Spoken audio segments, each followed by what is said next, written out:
Hi, everyone. So great to be here with all of you today. Thanks so much for joining in.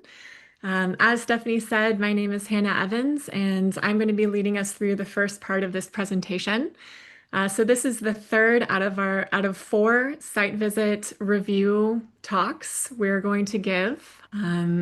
This is going to be covering the work of Wings Guatemala, which is one of our longest standing partner organizations. We've been working with them since 2016, and they do a lot of really amazing and important work in the spaces of reproductive health and advocacy, as well as education and outreach. So I'm going to just briefly introduce the organization and the work they do, knowing that we've got Eleanor Unsworth, who's the executive director of Wings, as well as Erik Pocasangre, the programs director. So they're going to dive in much more detail and depth in terms of what their work is that they're doing. I'm going to just briefly introduce at a broad level, some of Guatemala's health disparities, as well as the challenges that youth face throughout the country.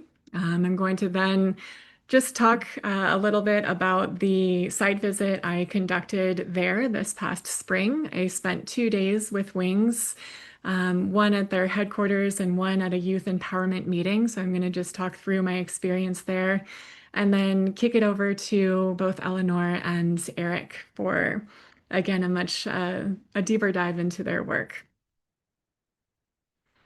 Okay, so Wings Guatemala is a reproductive health-based organization in Guatemala. So they work to provide quality reproductive health education and services to both Guatemalan adolescents and adults. And their focus is on rural regions and areas and vulnerable communities. So they're working in a lot of at-risk, really hard to reach areas that would otherwise have very limited or no access to reproductive health care or family planning services. They importantly take a very holistic approach to reproductive health, recognizing that there are very diverse barriers that exist to exercising rights, and they work to engage community members to secure reproductive rights and bring their voices to the forefront of the decision-making process. And this is something that I'm happy to kind of touch on a little bit further in terms of my experiences. I really saw embodied the holistic approach and empowering youth and working to really secure reproductive autonomy at the fundamental individual level. All right, so just to set the basis for this type of work and talk through why Wings's work is so important, I just again wanted to outline a few of Guatemala's health disparities. So in terms of maternal health outcomes, Guatemala fares among the worst in the region for maternal mortality. And part of this is because of a really high prevalence of indigenous communities and women who are disproportionately affected by and limited by access to resources, including healthcare. So although the indigenous population represents about 45% of the overall total, maternal deaths range about two-thirds. So indigenous women account for about two-thirds of maternal deaths. There's also a very widespread issue of very limited or no access to contraceptives and family planning services. And this spans the whole country, but is very much sort of indicated by location, where rural regions fare much worse than urban, and indigenous communities are much more adversely affected than non-indigenous, and such that 1 in 3 indigenous women have actually no access to health and family planning services. There are also very restrictive abortion laws and practices that pretty much disallow abortion in all cases, except for extreme cases that have to do with saving the life of the mother. So this has a lot of sort of negative impacts indirectly in terms of people accessing care in more informal and dangerous settings. And there's also a heavy prevalence of sort of patriarchal norms and machismo culture that influence or contribute to a high amount of gender-based violence and impunity. And within that, there's a lot of sexual violence that contributes directly to things like forced pregnancies, as well as long-term physical and mental harm. In terms of Guatemala's youth, I just wanted to outline a few challenges, again, speaking to the importance of the work that Wings is doing in this space. So throughout Guatemala, there is a major challenge related to early and forced marriage, in that about 30% of Guatemalan girls are married or in a union before the age of 18. And aside from this being a very clear human rights violation, there's a lot of negative impacts developmentally that this yields, as it relates to ending education prematurely, for example, while also increasing economic dependency with lower levels of education. And it also raises the risks of early pregnancy as well as maternal health complications. Within the region as well, adolescent pregnancy and reproductive health inequality are major challenges. So Guatemala has one of the highest adolescent fertility rates in all of Latin America. In addition to that, on a more like broad and sort of social level, there are just general sort of educational barriers that are disproportionately felt among marginalized populations, including women and girls, and also especially Indigenous communities. There's also unequal economic opportunities and a very gendered labor market participation. And overall, as well, culturally, again, kind of speaking into the heavy prevalence of machismo culture and patriarchal norms, there is a tendency to silence youth voices, where young people, especially women and girls, generally face limited participation in decision making about their own futures. All right, so in terms of my site visits, I spent the entire time with Wings in Antigua, Guatemala, which was kind of my home base for my site visits there. The first day I met at the headquarters, which again is located in the colonial town of Antigua. Their headquarters is pictured there in on the top picture. It's a very beautiful terrace that leads into their healthcare center. And I spent the first day just talking with several different community employees of Wings, and got just a better sense of the work that each person is doing and what department and why and where. I had some really interesting, really insightful conversations with a lot of the employees of Wings, and just got a very clear sense of how much passion and determination there is within these groups. I then spent the second day going to a different location in Antigua and participating in a youth empowerment program that was very well attended and also quite inspirational. Yeah, this is just a slide with a few pictures from Wings's headquarters, and with people I was able to communicate with and conduct interviews with.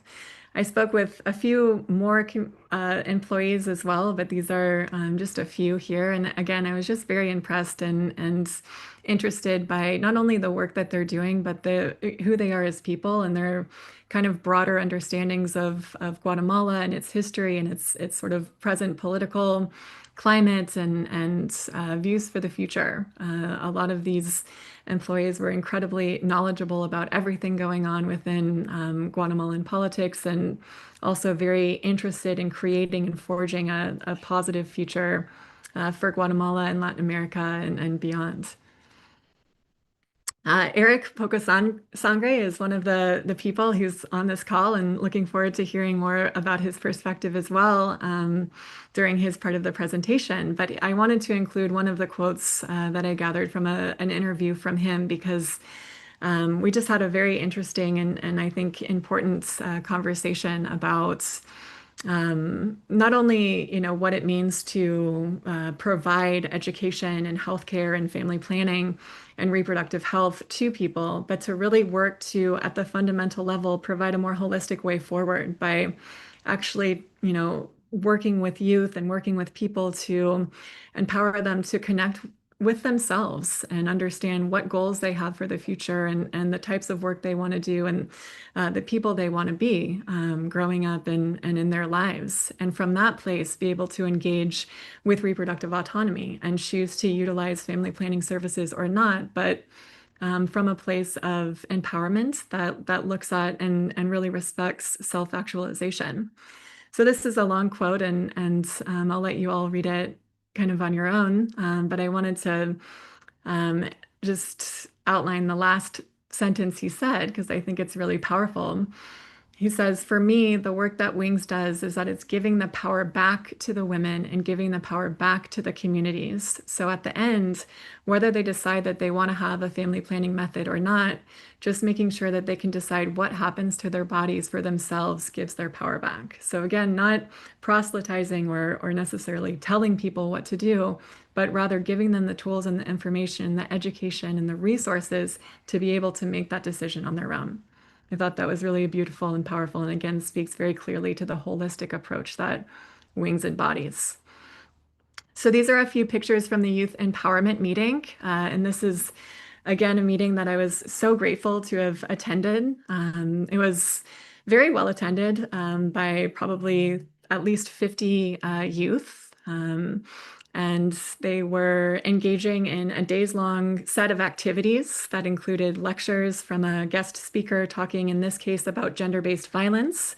So he was talking about what gender-based violence is, what the different forms are, physical, psychological, sexual, economic, and just giving, kind of an overview of what it is, how it relates to the culture, and then giving people an opportunity to talk amongst themselves about what their experience with gender-based violence is and has been, how they see it manifest for themselves in their communities, what their conditioning has created for them in terms of norms around gender-based violence.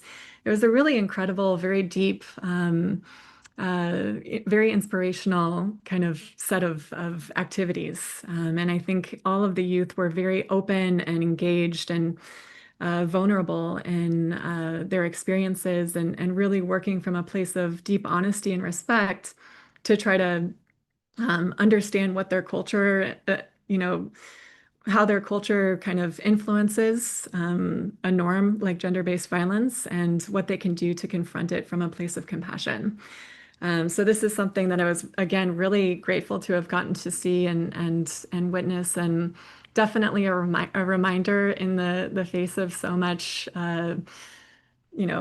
challenge, so many challenges and so much negative information being put forth every single day in the news and otherwise. Like, this is just an example of how real change is being made at the individual and community level. These women and these girls and these boys as well were truly seeking to forge change in positive ways and doing so successfully.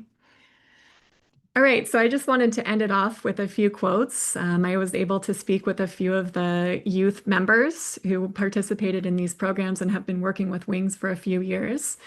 These are a few quotes from Alan, who is one of the youth leaders. He's been working with Wings for about 2 years. And he was really, happy to be able to be part of this program, just to be able to share experiences with other people. He believed that it helped him help other young people, right, learn about their bodies and their rights. And he said, I think it's really important to mention that all young people have the right to start a sexual life and learn about what rights we have in our lives. Also, Alexandra was another youth member. This was her first year participating with Wings, and she was talking about how impactful this program has been for her, not only in terms of learning about reproductive rights and sexual health and so on, but also about how to connect with other people and to learn, as she said, about how to have healthy relationships with people, how to be in community, which I thought was a really beautiful and also powerful thing to say. Ruben Lopez is one of the he's the communications coordinator, and I had the opportunity to go to lunch with him and had a really amazing conversation about not only Wings and the work that they're doing, but Guatemala as a whole and its political history and the sort of quest for revolution and for, progress into the future. And one really powerful thing he said that I want to relate to all of you is in recognizing that, Guatemala is a country in Latin America, and most countries in this region have been working for years and years resisting these types of systems of oppression within their communities.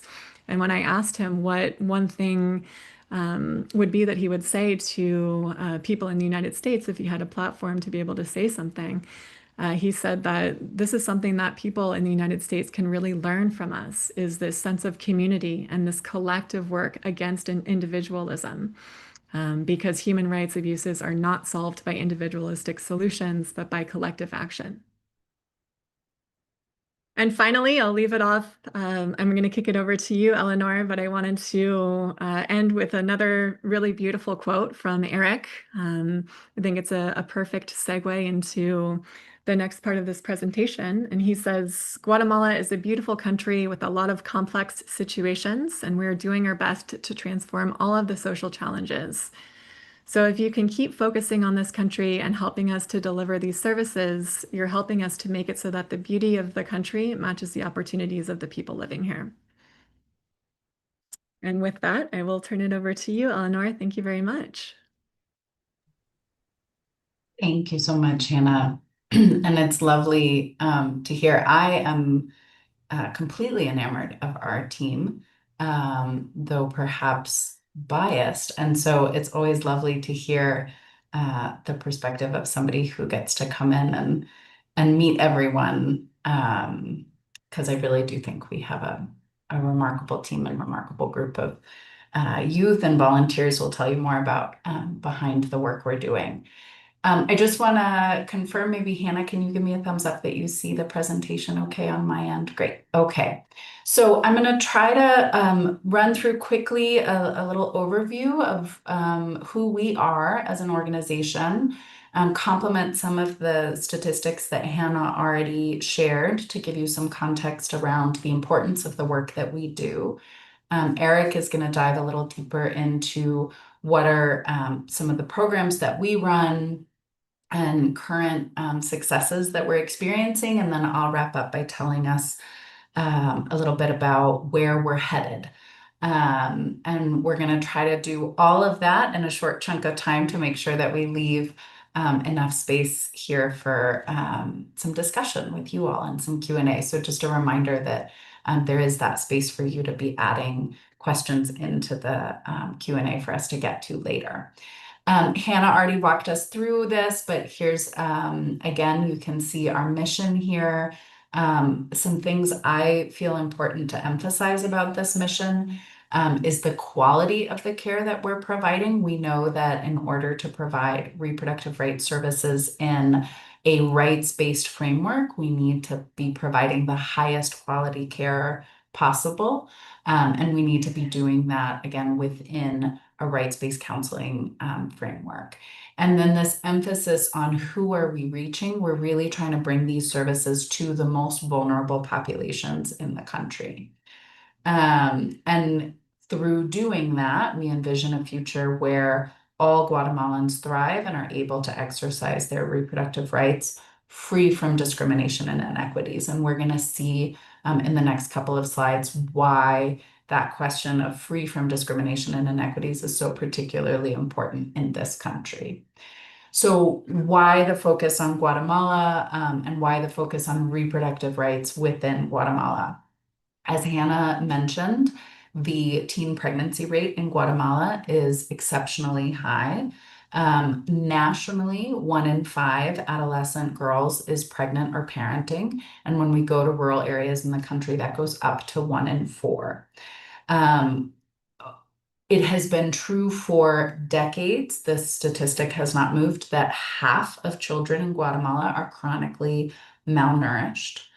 75% of the indigenous population lives in poverty. As Hannah mentioned, 1 in 3 indigenous women have no access to reproductive health services. And these are just some of the statistics that we can point to talk about the social challenges in the country. Access to healthcare in particular is very limited. Not only is there a lack of health workers for the population, so the WHO recommends 23 health workers per 10,000 people in a population, and Guatemala has around 13. But also the access to physical spaces for healthcare delivery is very sparse. A lot of the communities that we work within have what are called centros de convergencia, that are small health outposts that may open just one day a month for vaccines, for example, but there isn't physical access to ongoing healthcare. Um, there's an added layer of challenge in the country around health supplies. So if we do have the physical infrastructure, the physical space, and if there are health workers, in about 20% of cases, there aren't the basic supplies needed to actually be able to give me the healthcare that I need.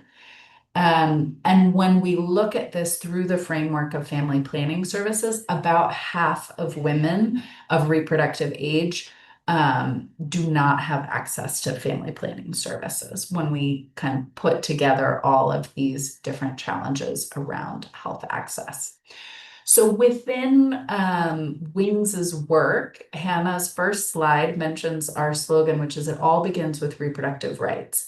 And what we really believe is that giving the population, giving individuals the opportunity to choose whether, when, and how many children to have is a necessary building block to then influence and change all of these social challenges that we're talking about. If I have the opportunity to control how many children I have, then with that control comes the opportunity to provide children that I do have with more access to education, with better access to nutrition, with better access to healthcare. Their economic opportunities are increased. Issues of familial violence are decreased.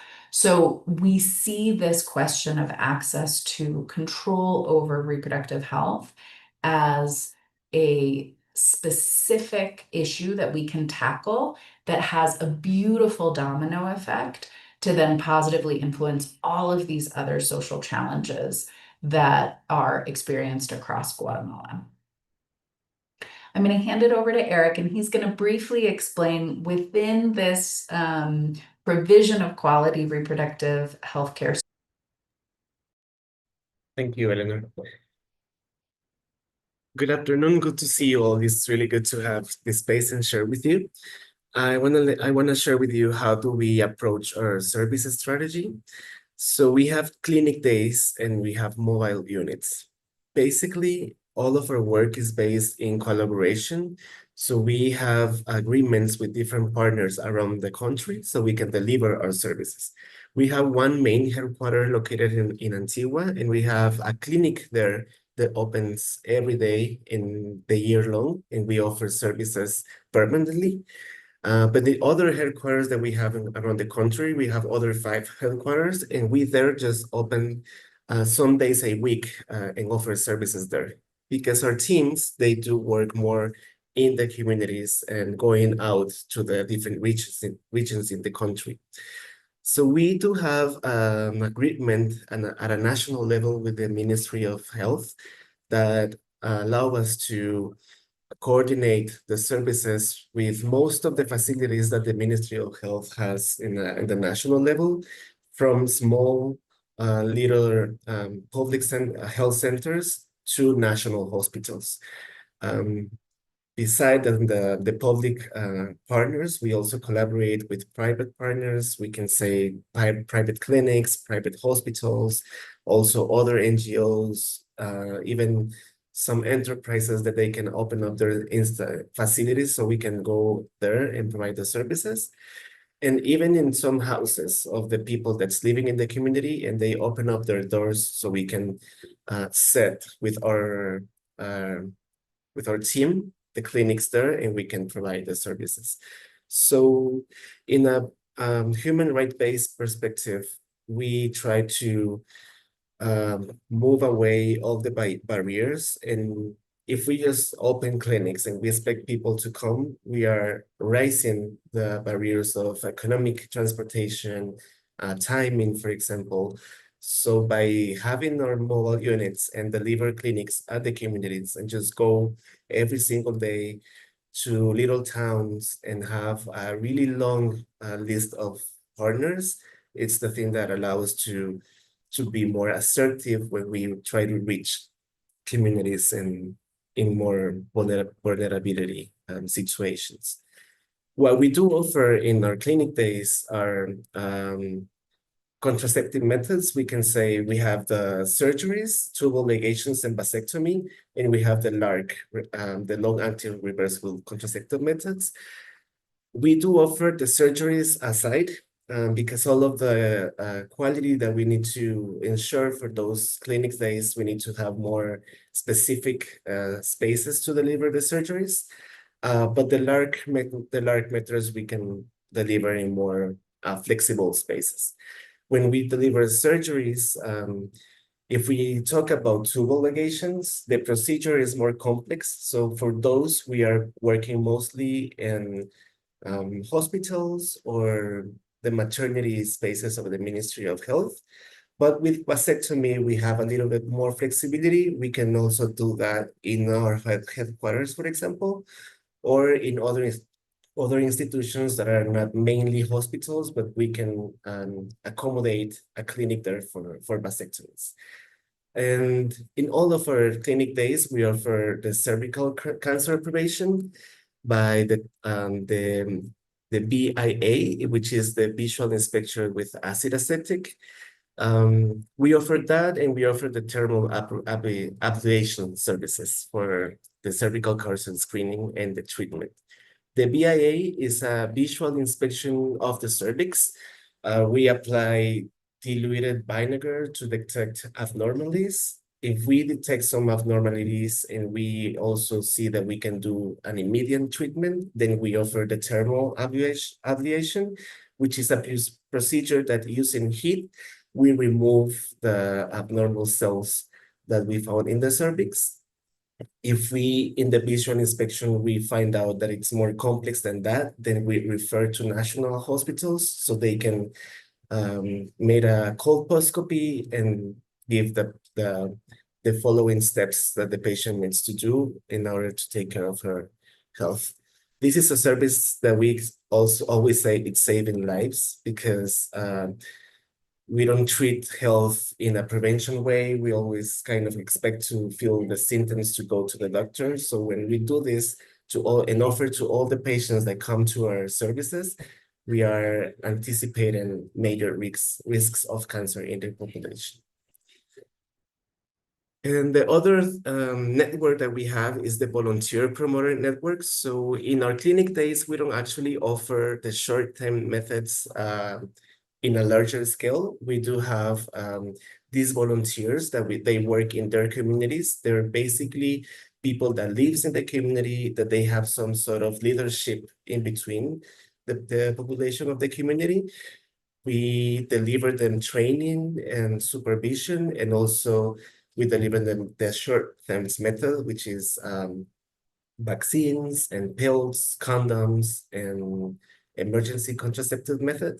So they can be there the whole time, and the patients can go to them to seek for these methods, especially with the communities that are even more far away than we get with our mobile units. For example, in the times of COVID, this network was one of the strategies that maintain the delivery services where everything was shut down. They can still have some of the methods in their communities and provide to the users. And the users that seek these promoters, or they are trying to connect with these promoters, are mostly the women that have difficulties to go outside their communities, or they have difficulties in the communication with their partners. So they even go to find these promoters at night or in times where they can also have a lot of privacy to access to these services. Thank you. And in our youth program education, we have a strong fight in Guatemala to improve the sexual education. We are part of the National Table for Sexual Education, so we implement our program based in international orientations that gave us the frame of what topics and what content should we cover when we speak of a complete sexual education, and not just focus on reproduction or the biology of their bodies, but also healthy relationships, consent, prevention of abuse, um, my vision of my life as a young people. So we have cohorts. We have, I will say, in-house cohorts that we train these youth, and we walk with them with their questions and their development for 2 years.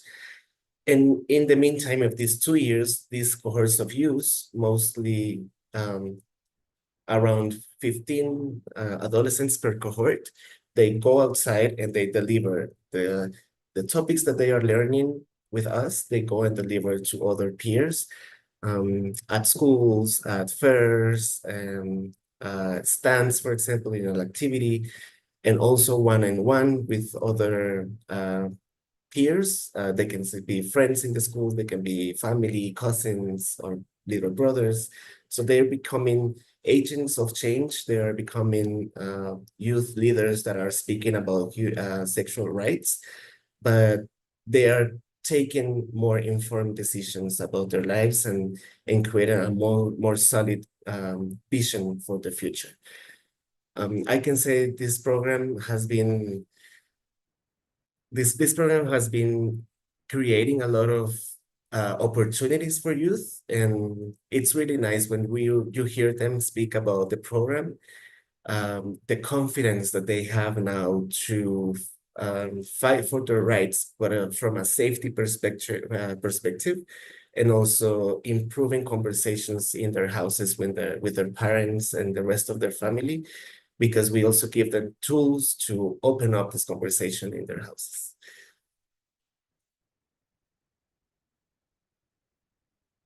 That's our impact since 2001. You can see there the numbers, but I can say that we are creating change, not only because we're delivering services, but because we're doing with so much respect and giving the people the possibility to make life decisions of their own and from their bodies.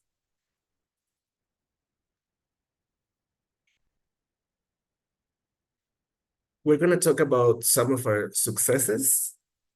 Definitely, we are celebrating this year that we are reaching national presence. This is the culmination of a 5-year strategic plan.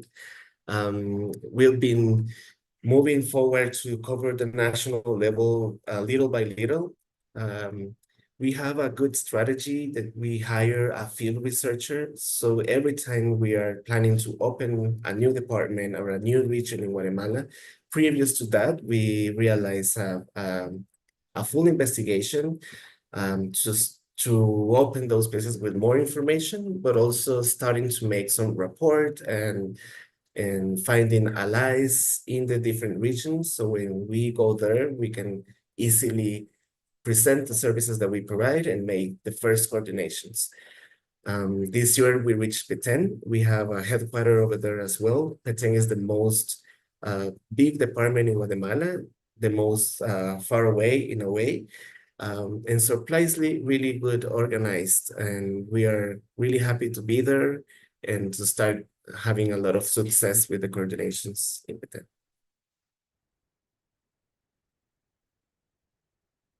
Other thing we can celebrate is that we are having a lot of interest from male and doing vasectomies.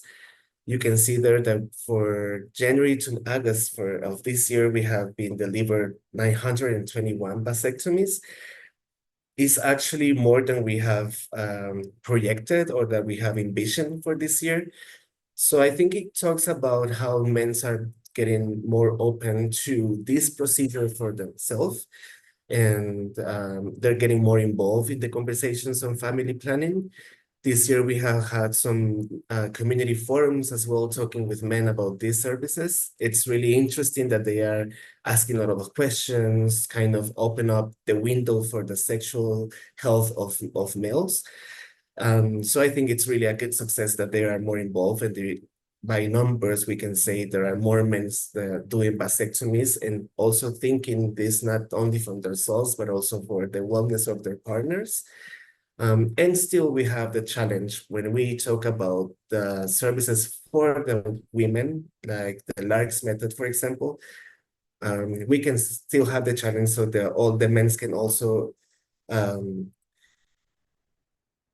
promote and work together with their partners so they can access the services. So in a way to say it, as we see more men doing vasectomies, we also see the difficulty of men not giving permission for their wives to access to likes, for example, or tubal ligations. And I think it's a path that we can move forward and keep improving in our informations, in our counselings, in our chat community chats, so we can also keep creating ecosystem where men can be involved in a more positive way in all these topics.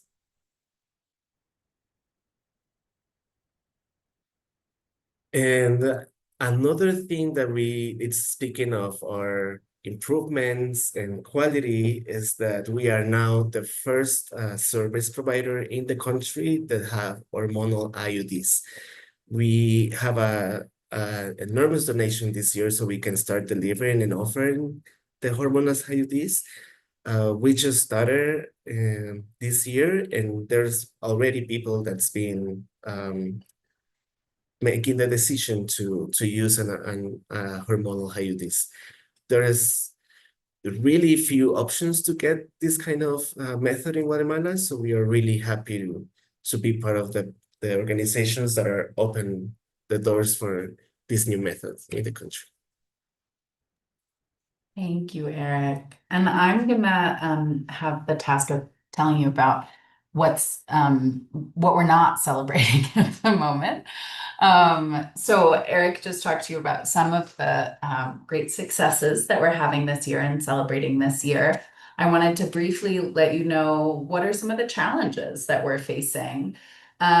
So some of you may have followed the election in Guatemala in 2023. It was a really historic and nerve-wracking election process in which the results were nearly not upheld and the democratic process was nearly not upheld. And we do have the first socially minded administration since before the Civil War.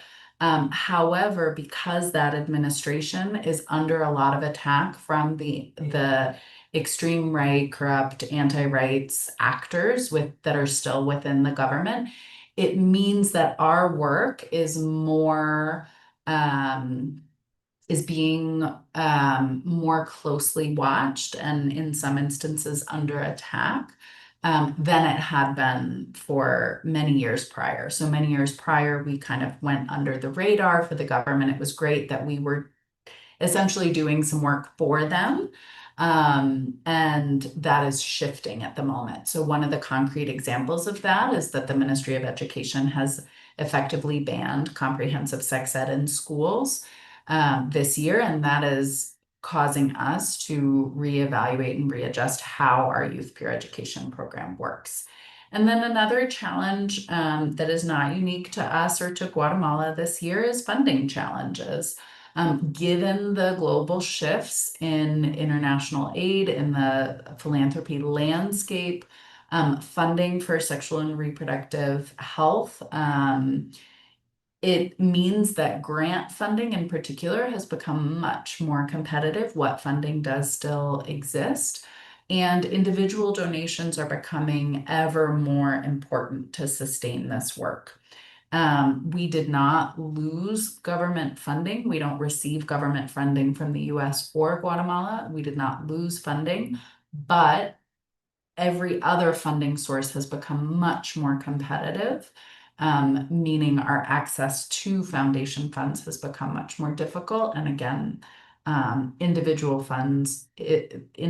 donations is what is sustaining our work going forward right now. And then I wanted to just let you know what's on the horizon. So a lot of what we're celebrating right now is the culmination of our current strategic plan that guided us from 2020 to 2025. And so we're looking already to the future and thinking about our next strategic plan that has been established to guide us through 2030.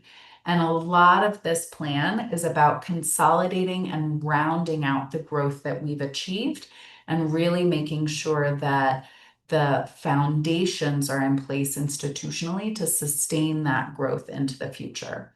Our next strategic plan has 5 strategic pillars focused on orderly and structured growth, so not quite so rapid and ambitious as the last 5 years, but understanding that there is organic growth that needs to happen to continue, as I said, rounding out and consolidating what we've achieved. That through that, we're increasing our impact and reach and our ability to share out about that impact and reach. That we are constantly focused on service quality, that we are increasingly focused on staff well-being. We now have over 130 people on staff, which is incredible. And we have a lot of responsibility to support and care for that staff. And then, of course, the ongoing financial sustainability of the organization. This plan projects that over the next 5 years, we will see a 37% increase in the individuals that we reach annually through our education and services. So though over the last 5 years, we doubled our impact and reach, we know that we need a period of time in this next strategic plan that is slightly more controlled in that growth. Again, to allow us to really protect, sustain, and round out the growth that we've achieved as an organization. So with that, I'm gonna pause and hand it back to Hannah so that we can chat through some of the questions that you all have. All right. Thanks very much, Eleanor and Erik. Really fascinating look into unmet needs throughout Guatemala and the important work being done by Wings. Thank you so much. As you all know, we have the rest of the periods to talk through Q&A. Thanks for those of you who have already contributed to the chat. We'll get to as many questions as possible, but feel free to voice them anyway. The questions we don't get to today will be answered via email in a follow-up discussion. All right, so Eleanor, I just wanted to start out. There's a question here just asking, I'm not sure if either of you know the answer to this, but why cervical cancer is the leading cause of cancer in cancer deaths among women in Guatemala, knowing that this is not the case in the United States. Absolutely. There's several factors at play here. The HPV vaccine only became widely available in Guatemala in about 2016 and rolled out very slowly and gradually. And even still, the uptake of that vaccine is quite under target. It only in the last year has been made available to young boys, only in the last year has been made available to girls over the age of 14. And actually, our medical director has been at the table in the conversations pushing the national standards for that vaccine rollout and making sure that it's more widely available. I think that is one huge difference between the US and Guatemala. Another one is access to screenings. In the public health system in Guatemala, Pap smears are the standard of care, which requires somebody to come back for their results in 2 weeks, and that just doesn't happen here. So this is the importance of the screening tool that we use that Erik mentioned, the VIA screening tool, which is also used, for example, in community health centers in the US, because it is the gold standard of care for populations where we know that returning for a result is going to be a loss to follow-up. And so it provides an immediate result, which gives us an opportunity in the case of precancerous lesions to do an immediate treatment, as Erik was mentioning. And then in general, in Guatemala, there just isn't, as Erik was mentioning, there just isn't this focus on preventative healthcare. And so most women aren't getting regularly screened. They're not catching lesions before they're cancerous, and they're not going in until they have a symptom that's causing them to go in. And we know this is a slow growing cancer. We know that if we catch it early, there's lots of opportunity to prevent a death. But if we're waiting until we have really extreme symptoms to go in, we probably have a very advanced cancer that's now spread to other parts of the body. And so that's what we tend to see in Guatemala. And it's where our opportunity to incorporate screenings with every contraceptive service is so important. Absolutely. Yeah, it seems like there's a lot of challenges, but also a lot of opportunity to make a lot of headway here. Thank you. And just sort of related to that, talking about the overall situation in terms of healthcare and challenges faced in Guatemala. I wanted to ask about malnutrition. This is something that is a big issue throughout Guatemala and something you touched on in the statistics at the beginning. But does Wings see any patients suffering from undernutrition or malnutrition? And if so, how is that treated? Knowing it's probably directly and indirectly related to reproductive health and perhaps outside of the scope of your work, but also very interconnected. Erik, do you want to start out with that one? Or Eleanor, whoever.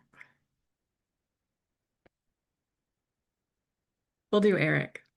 Go ahead. Yeah, well, I can say that we don't directly target malnutrition. Um, we do try to have at least some referrals that we can give people so they can find another health services. Um, so yeah, I think in Guatemala there's a thing. Last year we opened services in one of the departments that have the highest rates of malnutrition, which is Chiquimula.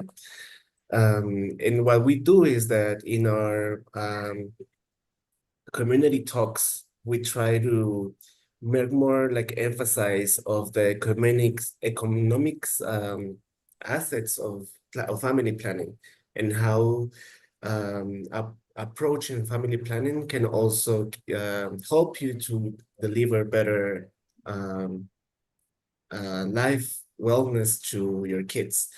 But we also know that in this country,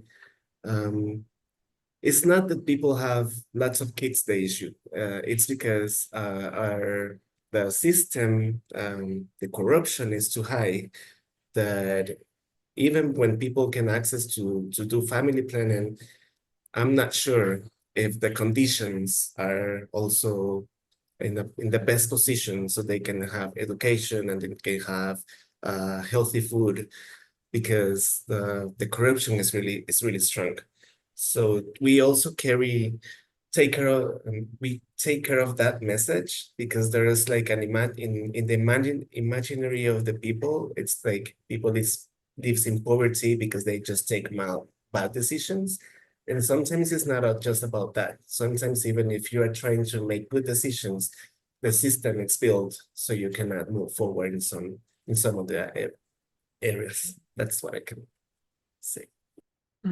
Thank you.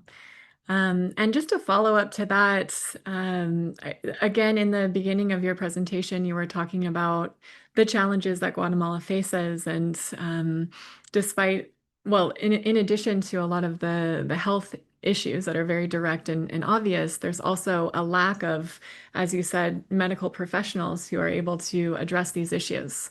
So there's a question here asking, does Wings offer any educational or training opportunities for individuals who are interested in going into the medical field? Is this something that you're looking into now or into the future, or how might this issue be otherwise addressed? Eleanor? Yeah, we don't. So, yes and no. We don't provide medical training outside of the organization, but I think something that's really important to recognize is the educational challenges that we talk about within Guatemala in general also affect our staff. And so none of the nurses that we hire graduated having been taught how to insert and remove IUDs or implants. None of the surgeons that we hire graduated knowing how to do tubal ligations, let alone vasectomies. And so we invest a lot in training our staff and certifying our staff in the procedures that we do.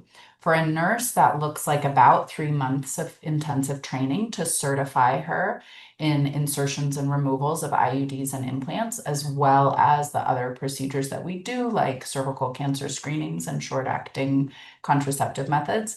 For surgeons, the learning curve and training period can go from anywhere from 3 months all the way up to a year, depending on the surgeon, to get them to a point where they can independently provide tubal ligations, which we do laparoscopically, as well as vasectomies. And so that's part of, for us, what the importance is around investing in our staff and our staff well-being and retaining our staff, is that we pour a lot into them to guarantee the quality of care that we can provide.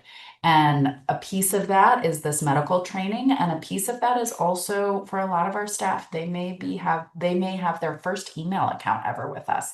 They may use Excel for the first time ever with us. And so there's a lot of things that we're training people up on when they join our team, that makes it this real mutual investment and mutual commitment with our staff. Absolutely. Thank you. Wow, that's such important work. I mean, you would think that doctors and medical professionals would be trained about the full spectrum of care, but that's just not the case. And it's not only in Guatemala that that's the case, it's also very present also in the United States and other places. So, wow, thank you. Thank you for touching on that. That's such an important piece of the work you're doing. Erik, I'd love to shift over to youth programs. As the program director, I've got a few questions that have been voiced in the chat here related to the work that you're doing. The first of which, just generally asking, how can youth become involved in your programs, and how have you been able to recruit members and have them stay over long periods? Is there resistance to doing so, or what's the process? Thank you.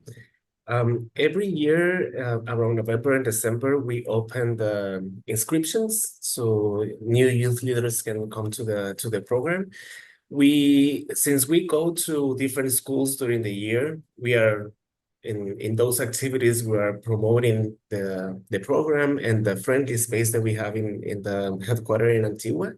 So they have been hearing about that, and then in December, when we just let them know that we are open for registers.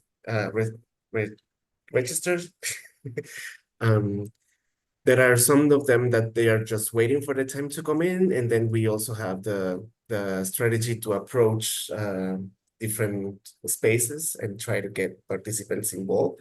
We do have a conversation with their parents, and we have like a letter of consent that the parents agree to sign on, and also the youth, so they can understand the commitments that we require so they can participate and be as active as we desire for them to be.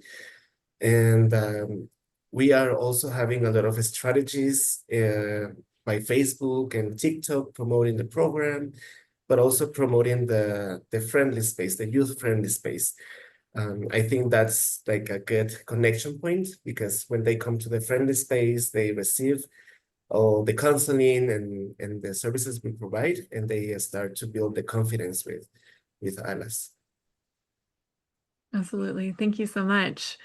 There's a question also just asking on a more personal level how your experience has been working with young men and talking to them about machismo culture. It's been interesting. I think we do have a lot of work to do as Guatemalan men. It is something that I've been doing also for like a personal commitment that I have as a male, and trying to transform some social dynamics. It is, I think there's a lot of machismo. It's really strong in our country, in our culture. There's most of the challenges that you'll know from patriarchy. These last years, I've been feeling that the whole movement of new masculinity is kind of reaching out. there's different programs, it's getting more normalized, speaking about what is the gender norms and what do we have to establish about the gender norms. I think we still have like in diapers, as a way that we can say, but there are more and more openness for men to come into these topics. So as I was saying, this year we deliver community forums in some three communities of Guatemala with this topic, and we have most of the men that were coming weren't men that were already sensibilized. They were men with questions. They were men saying like, we're here, but we want to understand why we need to be involved. Which for me it's better because I can see men that are willing to break out their mind status. Before I think we went to these events, the means that we were already talking about this, that means where we already have some kind of process in ourselves.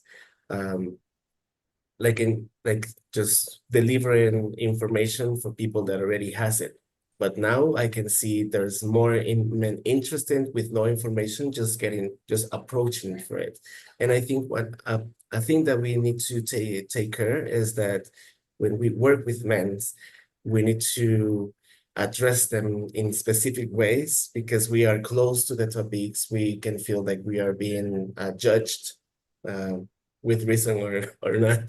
But the ways we approach them are really important so they can open up to the conversation and not have like this posture that I have to defend myself because I am the bad in the situation. Mm-hmm. Thank you. Yeah, I imagine it's quite nuanced. Thank you for speaking into that.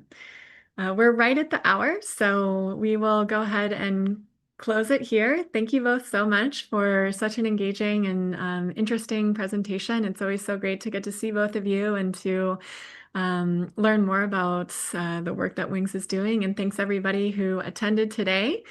We will get to the questions that we didn't answer in a follow-up email. And yeah, thank you very much, everybody. And we will talk to you all soon. Thank you all. It was wonderful to get to share with you. We're really grateful to continue to partner with Population Connection, and thank you all for making that possible.